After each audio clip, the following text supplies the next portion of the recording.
Sounds good. Thank you. Who wants to go next? I know somebody wants to. Okay, well, my character is Merrick Cade. I was an assassin, basically, from in the east, from Asser, and I started out in the underground cities, really, trying to make my own living, killing who I wanted to kill, doing what I wanted to do, kind of thing. And then I was approached, basically, by some people from the assassins group, the Fire Knives, and they wanted me to serve them. Initially saying no, but then finally, after being beaten by the one of the commanders, agreeing to join, but only serving under him. And I was Hey, what's up, Runs? sent later on to try and assassinate one target, Make and then Heavy basically I was Gamer Jim. How's it going, betrayed. everybody, tonight? They thought I was dead. Came back to try and kill them, and ended up failing in that attempt. And tried to come back to finish it again, but they had relocated the hideout, and I'm trying to track them. And I've tracked them basically down to the western side of Faerun. Not Faerun, oh my god, wrong game.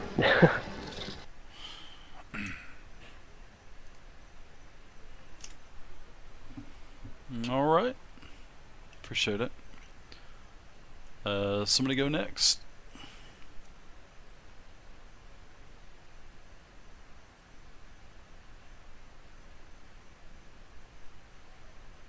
Okay, let's Hey, what's up, try. Mythic?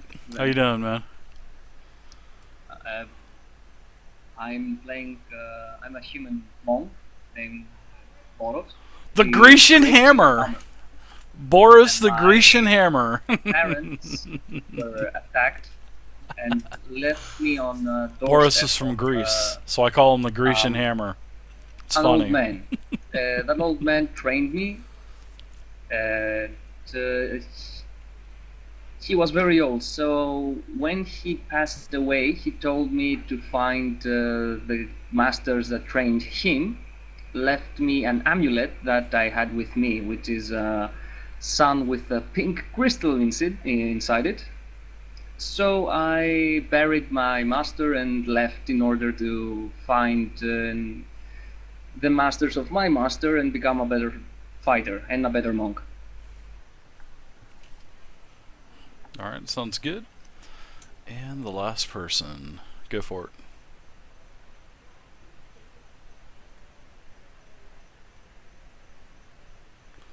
Barry, where is Barry? Man under fire. He was there. Guess not.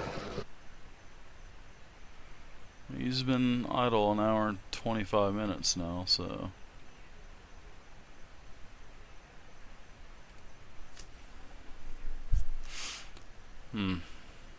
I figured he was there, so. I guess not.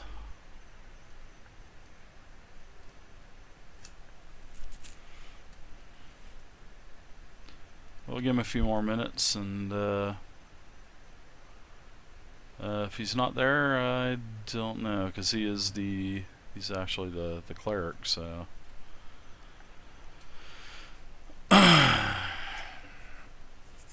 Did you poke him, Dave?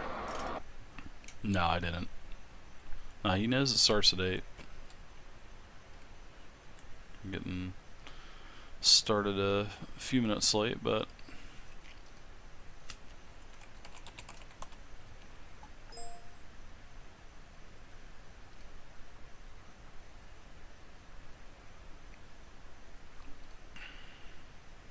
yeah, you can just go ahead on your sheet there, Boris. You can just put it under the feats and skills and your monk tradition skills and everything. You can just put it down there. I'm gonna redo the 5.0 character sheets when the game comes out. When it actually comes out, I have no clue. I don't know if I don't even know if Wizards knows when it's gonna come out. So.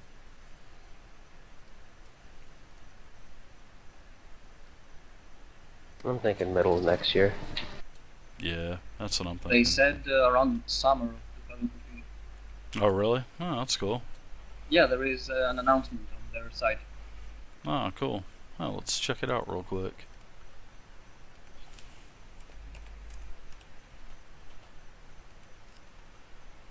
Got a couple minutes to burn, so let's see. Dungeons and Dragons. We will be releasing our 3,000 books on day one.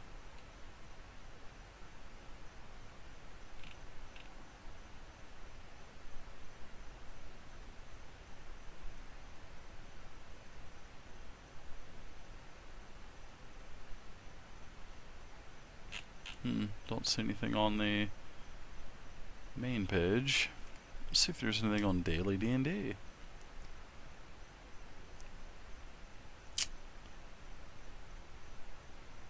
Oh, there it is. D&D launch announced.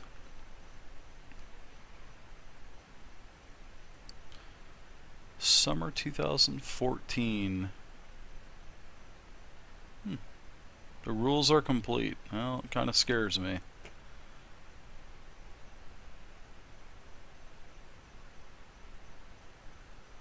Just like a perfectly balanced party, Wizards has worked cohesively with fans, designers and partners to create the next generation of D&D, said Nathan Stewart.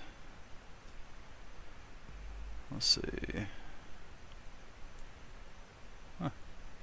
Very good. Very good.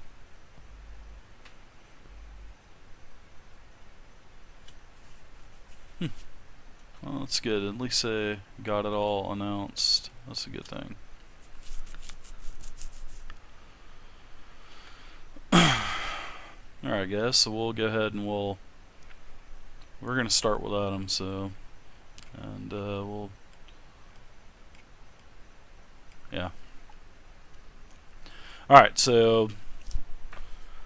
You guys are in the town of Daggerford. You're just getting there, and I've got some.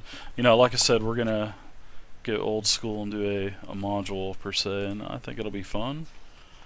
I've actually read this entire book, and it's really good. I enjoyed it. There's a lot of lore, and that's what I do like about D&D Next is there's more description, because what I noticed in 4.0 and the massive amount of time, the entire less than 1 week invested time that I have into 4.0, I noticed that a lot of it is combat. But I think a lot of it's up to the DM to bring in more RP. But I did notice that I purchased a couple of the heroic modules off of their insider website or whatever it is, and I noticed the descriptions and stuff are really not that informative in 4.0 because it seems like it's more combat. But like I said, it's up to the DM. But in Next, especially in Dragonspear Castle, there's a lot of lore to read to the players, and I really like that. So you guys may want to take notes. I'm going to put a game journal in the game for you as well, and in fact I'll do that as soon as I'm done reading this first script for you guys, and it'll kind of give you the backdrop of the game itself. So, alright. Every year around midsummer, the population of Daggerford swells as people come from up and down the Sword Coast to partake in the town's annual festival of games. While merchants hawk their wares along crowded boulevards, crowds gather to witness all manners of contest, from archery and tug-of-wars to wrestling and pie eating. Ooh, what kind of pie? But alas, but alas, ill weather has dampened this. Are you kidding me, David? Seriously. Weather has dampened this year's festivities. Torrential rain falls from thick black clouds as wild coastal winds howl through the darkened streets. Guests pack the local inns and taverns, hoping for some reprieve while keeping their spirits high with drinking games and music. But the storm has been relentless, and there's no end in sight. Not surprisingly, the storm has given rise to lots of gossip about recent events in town, namely the capture of a tattooed man believed to be a red wizard of Thay. What would a red wizard of Thay be doing so far from home, you ask? Well, according to the local gossip mongers, he has magically disguised he was magically disguised and working for Lord Floshin as a gardener. Floshin or Floshin, however you prefer to pronounce it. That's right, the same Lord Floshin whose estate was attacked and looted by orcs and half-orcs a fortnight ago. They say the Red Wizard was behind it, and that's why he's doomed to hang after the festival. It's a good thing Lord Floshin wasn't home during the attack. He could have been captured and taken away by the orcs. That's what happened to his servants. Gods protect them. One can only imagine their horrible fate. So you guys are coming up onto the festival, and there is seems to be a public execution is in the midst. It is morning, and like the dialogue has said, the weather is really crappy, and they actually captured a red wizard that was basically behind the plot to destroy Lord Floshin's estate, or Floshin, however you want to say it. So, all right, you guys are in the I'm town back, guys. Sorry about that. Yep. You guys are in the city town, well, the small town of Daggerford, and you're in the square, and you're about to witness a execution. Okay. Just sit and watch, basically. I will perform last rites if they don't have anybody doing that, considering I'm a priest. Yeah, there's quite a few people around. I've got some more dialogue for you guys. So, the foul weather just won't let up. Wet banners flap in the cool morning wind as a grim, rain-drenched crowd gathers around the wooden gallows in the town square. Town guards in dark cloaks scan the periphery. A masked hangman ascends the scaffold and waits. He nods to a slender, rain-soaked knight to bring armor, who limps into the heart of the crowd, a great sword slung over his back. He stands like a beacon of light in the gloom and keeps a watchful eye on the proceedings. A few paces behind him stands a dour elf of noble bearing, clad in a handsome gray cloak.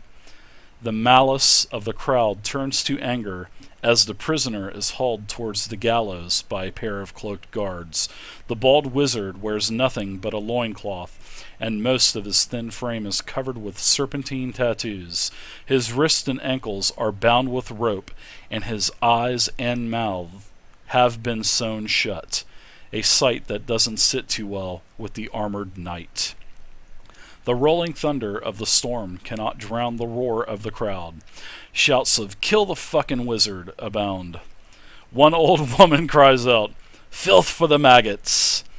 A heavily guarded horse-drawn carriage comes to a stop at the edge of the crowd. Through the carriage's rain-streaked window, you see the pale visage of Duke Maldwin Daggerford, who watches the proceedings closely. As the noose tightens around the wizard's neck, the tattoos covering his body begin to writhe. The crowd gasps in horror at the sight, and the armored knight draws his greatsword. Moments later, the captain of the guard signals the hangman to pull the trapdoor lever. A short drop swells the wizard's demise. Lightning flashes, and you half expect the wizard to be gone. But there his body hangs, the serpentine tattoos no longer writhing. "To the hells with him!" a peasant shouts. The knight relaxes as the crowd begins to disperse. Suddenly, a rider on a black horse gallops into the square, surprising everyone. He screams, drawn to the armored knight, my lord! Terrible news! Crom's hold has been attacked by the Black Dragon." So that is what has gone on during the execution. The wizard had his, basically eyes and mouth sewn shut. He was executed. He was killed. and then a rider comes up to the stage, talking to what appears to be Estival as a dragon. Well, he actually said the black dragon has attacked Crom's Hold. And as you guys can see here on the map, this is Daggerford. And right here is the Lizard Marsh, which I've got a better map for you. So I'm going to switch it to an actual Daggerford map. And as you can see, Daggerford is right here, and Crom's Hold is a keep or a fortress that is on the edge of the Lizard Marsh, which actually protects it from the lizardmen that are running rampant through the marsh. So you guys hear the news. The Paladin Estival has started to. There's actually quite a scurry amongst the guards. You can hear Estival barking out orders to gather the guard. The Maldwin, the leader of Daggerford, has asked the Paladin to stay behind, but being stubborn as he is, he basically told the Duke no, and he's going to Crom's Hold anyway. So he is going to send his contingency, and he is going down there as well. And he has noticed you come up because he did personally require your aid, and he has come up to you and also waved over to a few guards, and they bring some horses over to you. So everyone will have a horse to go to Crom's Hold. And as you can see, Crom's Hold is about 15 to 16 miles away, which will take several hours. So the short distances, the short of it is you've been asked to come along with the Paladin Estival to Crom's Hold. I'm sorry, to fight a black dragon? Are you serious? Well, there's about 30 guards going as well, plus the Paladin Estival. They're going to check out the situation. And what kind of pay are we talking about? That's a good question. The Paladin, first off, I love it. That's the first question out of your guys' mouth is, what about the pay? What about the loot? I love it. He tells you that you will have to do some delving, you will have to do some exploration, and everything that the party finds will be yours to keep. But whenever the matter at hand needs to be taken care of and the problem is dealt with, everyone will be paid 250 gold per person, which is quite a bit of gold, especially for some adventurers of your stature, up and coming adventurers. So yes, as we'll say that we'll speed it up a little bit. The Paladin has all of the troops summoned. They're all on horseback. There are about 30 of them, and the Paladin and you all ride out. You are heading south to southwest to Crom's Hold, and along the way he talks to you about the reason why you were summoned. He really didn't it was actually a matter to where he really couldn't put it in writing because of the chance of the Red Wizards of Thay actually finding this contact or messenger and intercepting the message. So he really didn't want to go into detail, and he explains this to you for the reason for him not doing this. And there are some elemental keys, and these elemental keys hold true power. I mean, there are 4 keys. There is an air key, there is a water key, there is a fire key, and an earth key. And all of these keys were made by not God. He says that they weren't made by gods, but they were made by important figures many years ago, and they were put into altars, and these altars contain the keys. Well, when the altars are broken, which are to protect the key, then the key that has the power can do big things. Well, the wizards have found out about these keys, and they are searching for the keys because the paladin Estival doesn't know exactly what their intentions are and what their plans for the keys are, but like he has commissioned you to find these keys. Well, the Flushing estate that had been attacked by the Red Wizards, which had, like I was saying, they literally hired orcs and half-orcs to sack the estate. Well, the estate, come to find out, Lord Flushing himself told Estival, and this is how this is all started. Well, the Flushing estate inherited one of these altars many years ago, and the Flushing estate had the heir altar. So now the Red Wizards, or so maybe they think, they don't know if they can't confirm it, but the heir key has been stolen. The altar has been broken open, and the key has been taken out. They know that orcs were there as well, so plus intelligence says that the orcs are now pairing with the Red Wizards, but the Red Wizards are much more stronger than the orcs, and they really don't understand why. It's basically, they think it's just a cover up to throw everyone off. So the gist of it is the key's gone, but they think that the Red Wizards have it through the orcs. And now, they still have to find the water, the fire, and the earth keys. And you have 3 keys left, and once all 4 keys are together, no one knows what's going to happen. Although the Red Wizards of Thay definitely have big plans for them. They just don't know what the plans are. So, the 30-man contingency, your party, and Estival take several hours, travel in the bad weather to Crom's Hold. I have a question for the Lord Paladin. Sure. Do we know Hey, what's up, where Panda? the door for these 4 keys are? They do not know where the other 3 keys are. They are somewhere in the area. No, not the keys. The door. Wherever these keys go together. Do we know where they need to be put together? Well, I'll speak out of context here. They're just called the elemental keys. I mean, they're not actually like a key to unlock a door. It's just like like an orb, or I guess you could say like an orb, or just like a sphere of power. But that's just their name is keys. I mean, they're not literally keys. Because I thought they were keys. I thought that at first too. Power. No, because when I first started reading about the module, I was like, fucking keys? What are you talking about? But once I read more, I figured out that they weren't actually, keys on a key ring per se. So Yeah, because I was thinking in my mind, we'll let them get the keys. We'll just go sit on the door, and when they bring the keys to the door, we got these fools. Exactly. But no, they're not actually keys per se. So, all right. So, does anyone have any other questions for the Paladin? I mean, now's your time. I mean, let's do it up, guys. You guys want to play D&D? Let's do it.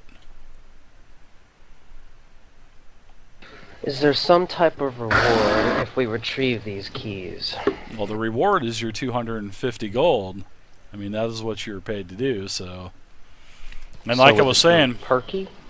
well, I'm sure there will be other perks thrown in. Yes. Okay.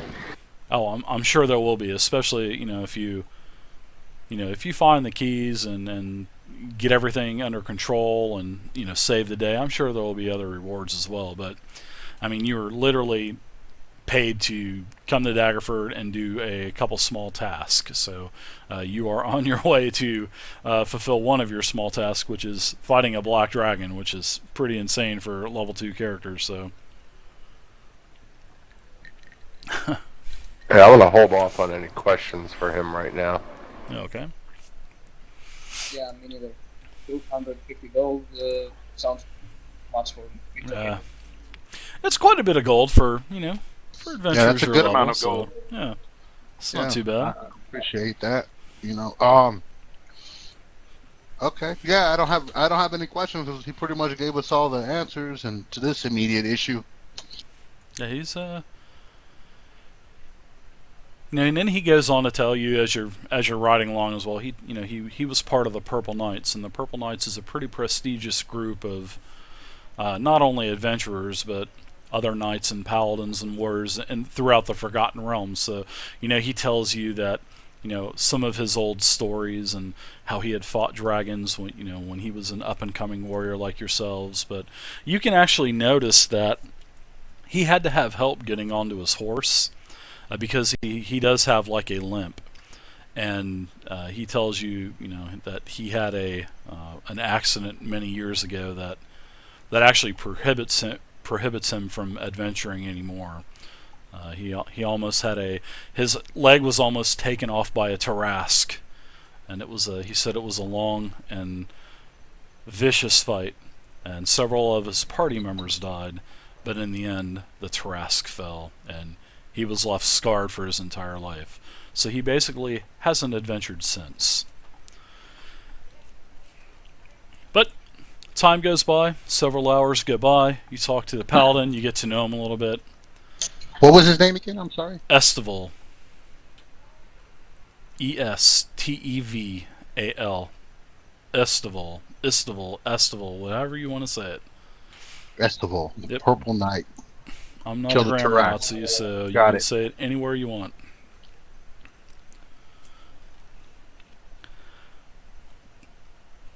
So there's another flash of lightning as the armor knight Sir Esteval turns towards you. Crom's hold is well defended, but a dragon might be too much of a threat, even for the Baroness Wynn. If you have no other business to tend to, we shall be there within the hour. And he thanks you again for riding along, although you really didn't have a choice. But it's kind of funny how you're just kind of coerced into this, right? You. Well, No problem. As you ride south past farmhouses and cottages, under the stormy skies, Crom's Hold is a stark castle, little more than a squat keep surrounded by an outer wall.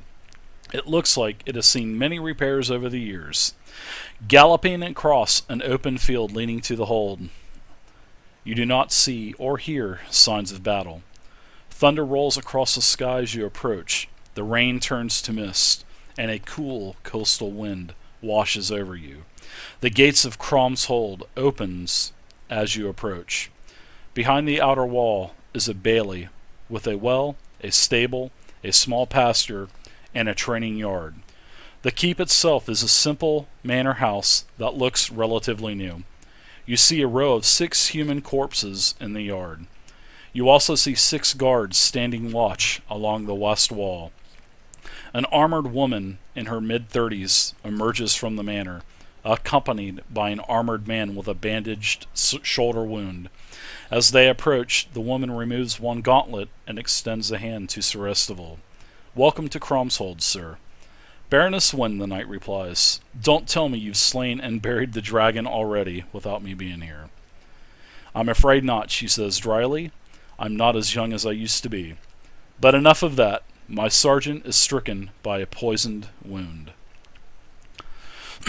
So when you get to the keep, the Baroness comes out and greets the paladin. The paladin introduces you to the Baroness, which is Baroness Wynn. She is basically the Lord Protector of Crom's Hold. And as you can see, there are 6 corpses on the ground that have been slain by the Black Dragon. And there's actually a name for the dragon. When you're introduced, the Baroness actually tells you that the dragon's name is Thos, and he is not an ancient dragon, but he is a male black dragon. He's intelligent, and he also has a mate, and I believe his mate's name is Shanine, and supposedly she's she's talking about when the dragon actually started to attack the hold, that the dragon was demanding that his dragon egg be taken. He wanted to take the dragon egg back to his lair. And actually the Baroness had no no knowledge of this whatsoever. But the dragon proceeded to, kill her men and also damage the hold as well, which you can see there's quite a bit of damage on the eastern part, and also the dead bodies. It could have been a lot worse